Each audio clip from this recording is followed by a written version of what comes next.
See that brand new Ford up toward the halfway up that hill, and I'll go, yeah, I'm gonna beat him to the top. So I'll roll up as fast as I can on him, and you know he's watching the old Dodge get bigger in his rearview mirror, right. And I'll pull right alongside of him, make sure my windows are down, and you know he looks over at you, and then you shift. So the bugger knows you're not tapped out yet, and you roll back onto it, leave a little coal for his side window, and you just pull away. Guys, welcome back to the channel. So today we have Robert with First In Industries, and behind us we have his crew cab. So we're gonna go ahead and flip the camera around and do a walk around. All right, so tell us about the truck, Robert. So this truck is, for anyone who's known me for a long time, this truck has been with me for a long time. I got this truck in 2004, and in 2005 I began a 13-and-a-half-year restoration on the truck. This truck was because of this truck, actually. So this is my 1990 W250. This I got as the first vehicle I ever owned. I got this from the original owner. This was an arranged marriage. My father literally said, hey, you have a driver's license now. You ain't driving my truck. You need to buy yourself a truck. And I was like, yeah, this is great. And he's like, great, I've already arranged it. You're going to buy this truck. You owe the guy some money. And I'm like, what? What did I buy? Well, it turned out to be this thing. And at the time, it was a factory 727 truck. I hated its guts because it would only do 71 miles an hour. 3-speed auto. Yeah, so comfortably you were doing 60. Anything more than that, it was rev to. So I said, enough of this. I got this truck 2 years before this truck, and I decided I had enough. I'm going to sell this truck. It's going on the classifieds, but I was smart enough to know I needed a truck to get my to work. I was still at the tail end of high school, so I said, all right, we're going to get rid of this one. And what I actually want was a manual transmission, a dually, and I took a liking to a four-door. So I went searching for a crew cab. I found this on West Coast Canada, of all places, on Vancouver Island. What's West Coast Canada? British Columbia. Okay. So it was Vancouver Island, and this dealer was selling this truck. Someone had thrown a diesel into it. I had talked to them on the phone. They said there was 150,000 miles on it. It was beautiful. Sound promising, yeah. It was great. And I'm on the east coast of the country. Sure. I don't want to be flying out there or doing anything like that. I'm 18 years old. My logic was trust the dealer. This is still in 2004. This is still in 2004. Okay. So I say, great. If you're willing to ship it, I'm willing to buy it. And so they put it on a rail car, and we shipped it literally 2,500 miles. This thing arrives, and I pick it up at the rail yard, and I'm not even 10 miles down the road, and I can already tell you that the get trag's fried. And I had specifically asked that question, hey, the training's good, there's no growling, no noises, and they said, no, it's all good. That's where this started. So I get this thing home, and I decide, okay, I'm going to drive it for a couple of months and make my list of what I want to do. And before I sell this truck, I'm going to basically fix this truck. So I decided I'm going to rebuild the transmission. I'm going to deal with a couple of little things. And, well, it snowballed. So I get the transmission out, and I see that the rear main seal's leaking. Oh, no. I'm looking at the transfer case, and the transfer case needs a rebuild. Oh. I'm looking at the rear axle, and someone used a single rear wheel rear axle on there. It's not a dually axle, and they put adapters on there. Well, over the years they were tightening the lugs to the adapter, but not the adapter to the axle. So it's been wobbling on there. Moral of the story is the entire driveline now needs attention. So I'm going, well, great. This is now September. I'm gonna work on the truck over the winter. Right. And then I'll sell the other truck in the spring. Sure. This is great. No problem. And so Dad lets me use his shop, and I rip this thing apart, and the farther I rip it apart, the more problems I find. So engine came out, transmission, transfer case, rear end. We kind of started with disassemble what we could, leave the engine kind of in here, because, you know, all I got to do is This is your dad right here. This is my father right here, actually. Yeah. Awesome. He's standing there. Why you paid for the restoration? He's not wrong. That's coming. So we get this thing stripped down. This is Christmas Eve 2004.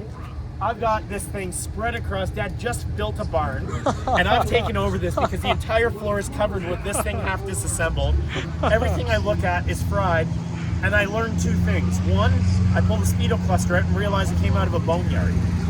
So this truck actually had closer to 500,000 miles, as I learned after, not 150. That's why everything was so tired. Yeah. Part two, I hit the point where I decide, all right, I'm going to replace the transmission. I got to get a new diff. We're going to pull the engine, all this. And Dad says, you should paint it. And I said, no, the moment I paint it means it's a restoration. Remember this truck? Yeah, we're selling this truck. I don't want this truck. I hate this truck's guts. This truck is fun. I see chicks in the passenger seat. This is cool. This over here is slow and nobody likes this. So Dad says we should paint it. I said, I'm not painting this truck because that's going down the wrong road. I know I'm a perfectionist. If I go down this road, this isn't going to be good. Sure. So we go separate ways. Christmas Eve. It's like 2 or 3 days later. He's walking by me and he goes, oh, by the way, you should paint it. And he keeps on walking. Just dropping hints here. And I go, no, I'm not going to paint this because I know what's going to happen. We did this for 2 months. As we're starting to rebuild, we're starting to look at stuff, and he keeps telling me, you need to paint it. And then I've got this thing stripped down to basically bare frame and a body, and I'm sitting there one night, and I'm staring at it, and I go, I should paint this thing. And that is where it began. So I decided at that point in time, we're going to fully remove the body off the frame. We're going to strip the frame down to nothing. Dad carried one side, I carried the other side. We took it out in the driveway, sandblasted the whole thing, powder coated the frame, and then the build began. Problem is, as I mentioned, this is 2005 now. In 2005, we don't have the parts for performance that we have nowadays. We have to remember, what everyone watching this video has taken for granted in the last 10, 15, 20 years is that we have a diesel performance industry. Back in late 90s, a 250 horse engine on one of these trucks was, man, you were somebody. Yeah. We didn't think that you could hit 300 horsepower on a VE pump. Right. Now we've got people like Gavin Hook who are dropping, almost 4 digits. Yeah. We're doing this off a VE pump. It has changed a lot. So my original plan was, I decided that now that I knew the engine actually had way more mileage than I thought, you know what, I want to make this a modest, engine. I was going to target that 300, 350 horse. I decided we're going to pull the engine, we're going to put a P-pump engine in. So this is actually a 97 P-pump that went in here. Okay, cool. And I decided, all right, for transmission, we're going to beef this up because now I'm going to have more power. We got to change the transmission. We already know the diff is done, so why do a Dana 70? Let's do a Dana 80. Yeah. Because it's going to be beefier, the brakes are bigger, everything's going to be better because I want to make this a tow vehicle. So that's where this began. So now we have a bare frame. I decided I want to do air ride. So there are no leaf springs on the rear anymore. This is a full 4-link air ride. This was custom fabricated for me by Kelderman Air Ride. They did a one-off kit for me. No kidding. Front end is also custom Kelderman Air Ride on it. Now I had the chassis built. So now we're going to build the engine. So I built the engine as a 300 horse engine, which was pretty zesty for the time. Yep. And I rebuilt the engine a second time, about 6 years after that, because I decided, well, this is now slow. So that's when we went compound turbos. We did ported head and exhaust manifolds and intake manifolds. Yeah. It went down the expensive path now, as we all know how that works. Yep. And so that snowballed. Well, now you have a proper engine. Now you need the proper drive line. We got that. The suspension's done. And we started going, well, now obviously the body. So the body was treated to full proper care. We have a lot of hours into doing let's check out the body. This paint was done by a professional company that does all these show grade paints for MBRP exhaust. Whoa. So this is a very high-end paint company that did this. It's Sixth Automotive Paint, and they did a beautiful job on this. Yeah, look at the shine on this. The this. reflection of this is the correct hue of colors, but I actually have metallic in it. But so subtle that unless you're in the sunlight, you do not see it. Yeah. This is very much like an infinity paint. If you catch the top here, you'll see in the white the diamond reflected. Oh yeah. That looks really good. So now that we had all that, we had to figure out what are we going to do. So I started going to the dealer literally every week with my paycheck. I'm just a kid. Yep. I can't afford to do this all. So every week I go with my paycheck for my side job, and I start buying up NOS parts. Most of the parts on this truck are NOS, not aftermarket. No kidding. And fortunately, everything was still available. I had a list by the dealer. I had a list of probably 200 parts, and they said, list them and rank them by availability. So something that was down to 1 or 2 pieces left, we're going to order those first, and something that still had 100 in stock, I'll worry about that later. That makes sense. Brand new NOS tailgate trim panel that I pulled out of the box to install. That is beautiful, man. So coming around this side, one of the things I was a big fan on. You can really see the paint, by the way, on this side. Yeah, you can really see the metallic in here. So cool. That you don't even see on the other side. Probably. It's probably hard to see in the video too, but it's probably very hard. I do have dual fuel tanks, so I run 70 gallons of fuel on board. Check that out. Yep, big old tank right there. There's your Dana 80. Yep, Dana 80, and Frame off. I've also, you can see down under there that if you catch the right side, you'll actually see that there's actually a line on here. So what we're running through here is when you're towing and you're doing high horsepower towing for extended periods of time, your diff temperatures get hot. Yeah. So to put one of these Mag High-Tech diff covers on, that's all that was available at the time. Now we have, Banks has done some stuff, there's a lot of companies doing that. Sure. But the way I dealt with this is I use this for capacity and tapping capability. I have a radiator mounted up here and I pump the fluid out of the diff through a radiator and fan and I pump it back in. And that way I can always maintain a diff temperature of 160 degrees, regardless of load, regardless of speed, ambient temperature, etc. You can see here I do run a Haldex valve. So this is a self-leveling rear system. I do have a dump valve in the cab that I can literally lower to go under a gooseneck. Once I'm under the ball, I can lift it back up. And if bags. I have more weight in the bed, it'll automatically re-level the rear of this truck. Whoa. Leaf springs are gone. This is a true full 4-link. See down here, I've got trailing arms and all, and I'll give you my bars so I don't do axle wrap. Now we're doing all that, and let's start up here first. So if you're gonna do this, you're gonna do a proper truck build. We're gonna do an interior here, and there's many people who want to do an interior, so they take it to an upholstery shop and they have it done, and that's fine. I didn't come from a background of a lot of money. I was doing this on a high schooler's budget. Like, I decided I was gonna build this myself. So this interior I fabricated on my own. Headliner's custom handmade by myself. The seats I pulled out of a SRT Magnum and then redid the upholstery on the headrest so I could put the Cummins logo on there.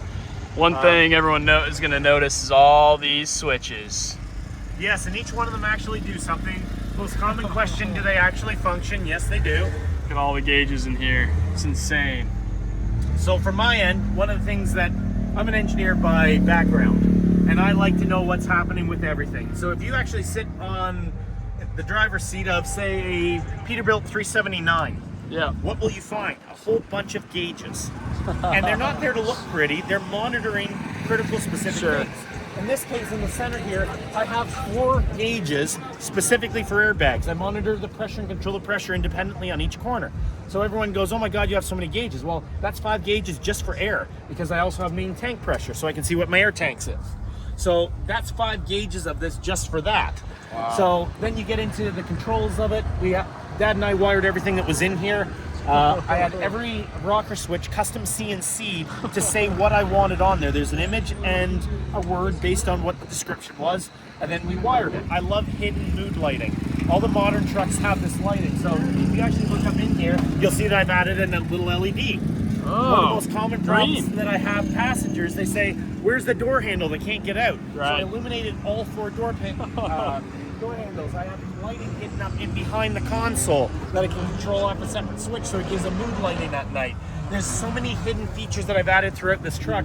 I mean, I've got roughly 40 switches up there. Each one of them does something. I have onboard air compressors. I have onboard train horns that are not the train horns that you buy that are train horns. These are legit locomotive GE horns that you hear 6 miles away. So when we were on the tour, we were going to one of the plants that has the Cummins up there on the wall, and then it has the exploding engine hanging from the strings.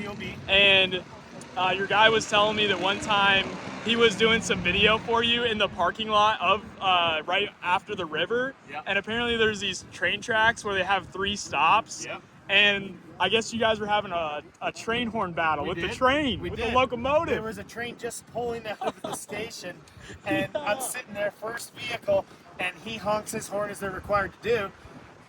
And my evil side went, we can play that game.